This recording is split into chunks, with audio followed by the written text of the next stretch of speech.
திருச்சிற்றம்பலம்.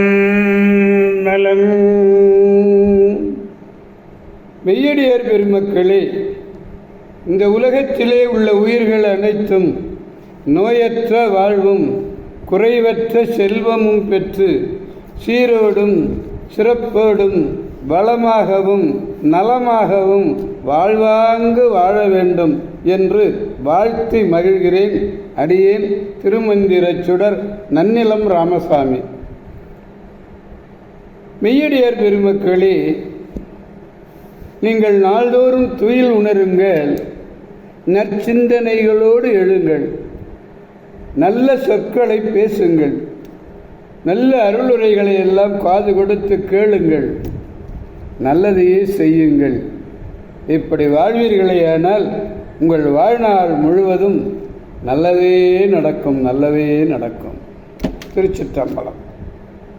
அன்னம்பேலிக்கும் தில்லை சிற்றம்பலத்திலே அருள் நடனம் ஆடிக்கொண்டிருக்கிற நம்பெருமேன், சிவபெருமேன், கூத்தப் பெருமன், அருள்மிகு சிவகாம சுந்தரி உடனமேறு நடராஜ பெருமானுடைய பேரருளையும், மாப்பிள்ளைக்குப்பம் அருள்மிகு காமாட்சி உடனமர் கைலாசநாதருடைய பேரருளையும், அருட்குருமார்களுடைய குரு அருளையும், அடியார் பெருமக்களாகிய உங்களுடைய அன்புரைகளையும் வாழ்த்துரைகளையும் துணையாக கொண்டு அடியேன் இன்று ஆறாம் திருமுறையிலிருந்து திரு ஆமாத்தூர் என்னும் திருத்தலத்தினை சிந்திக்க இருக்கிறோம்.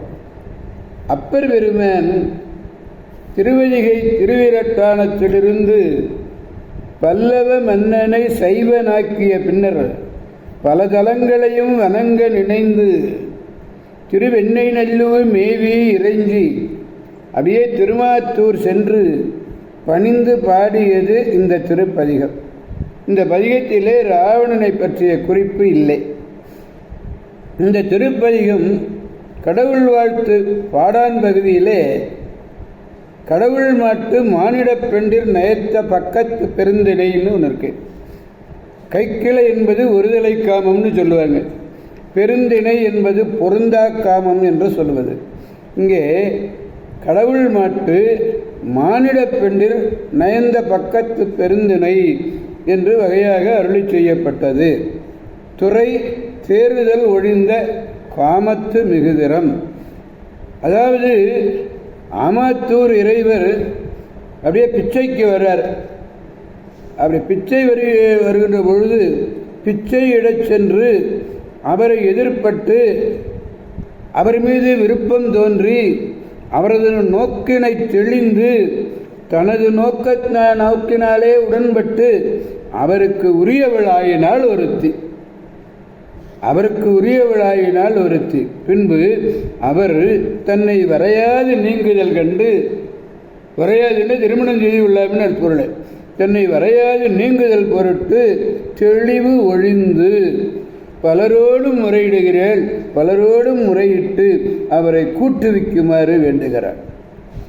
பேதமை காரணமாக பொருள் அல்லவற்றையே உலகத்தையும் தம்மையும் தான் பொருள்னு நினைத்து கொண்டிருக்கிறோம் இல்லையா? இந்த உலகத்துவே ஒரு மாயமானது. உலகே மாயம், வாழ்வே மாயம்.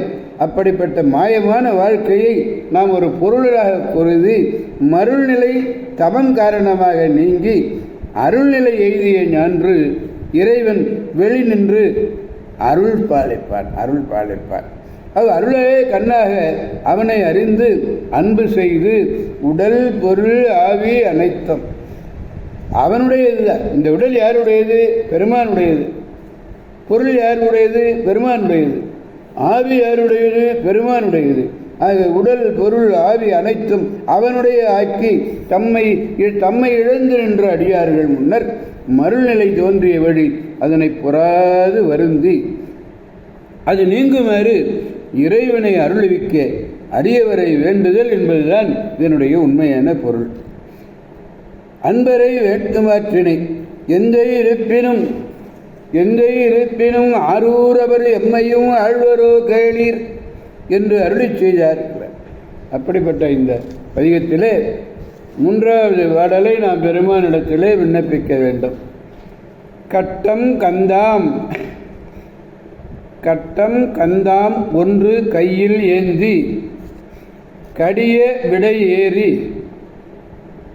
காபாலியார் இட்டங்கள் தாம் பேசி இல்லே புக்கு இடும் பலியும் இட கொள்ளார் போவார் அல்ல பட்டிமையும் படிருமே பேசா நின்றார் பார்ப்பாரை பரிசளிப்பார் போல்கின்றார் பரிசளிப்பார் போல்கின்றார் தாம் அட்டிய சில்பலியும் கொள்ளார் விள்ளார் அழகியரே ஆமாத்தூர் ஐயனாரே என்று பாடுகிறார்.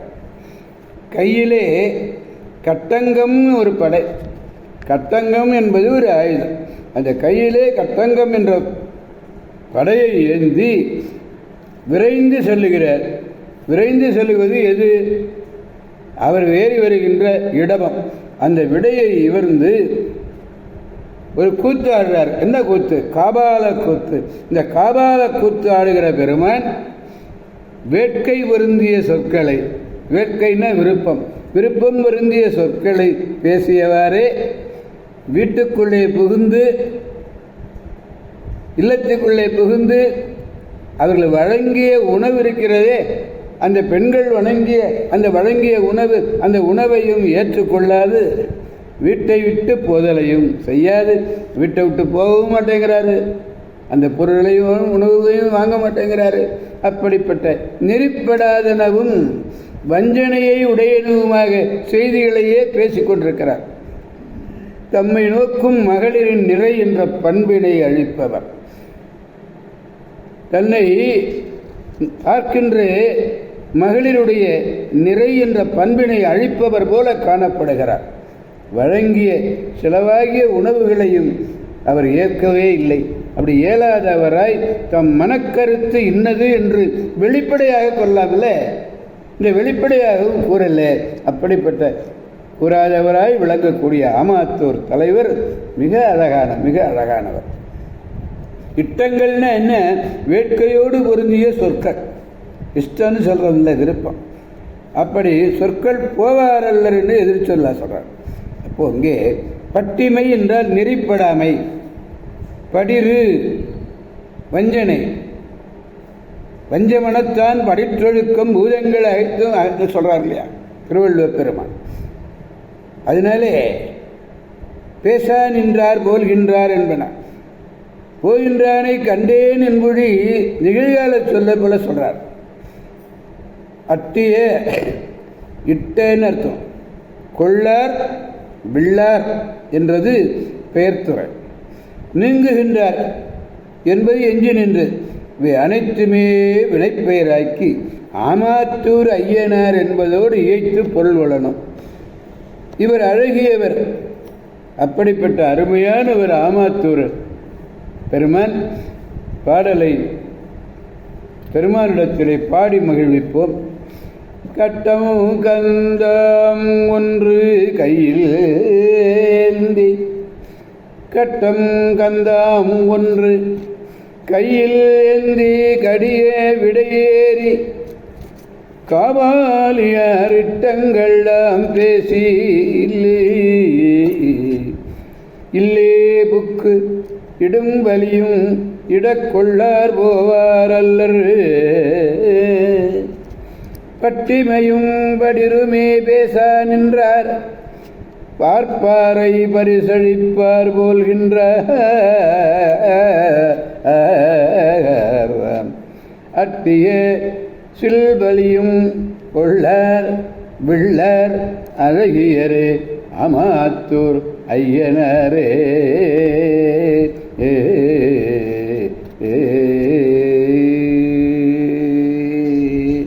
திருச்சிற்றம்பலம்.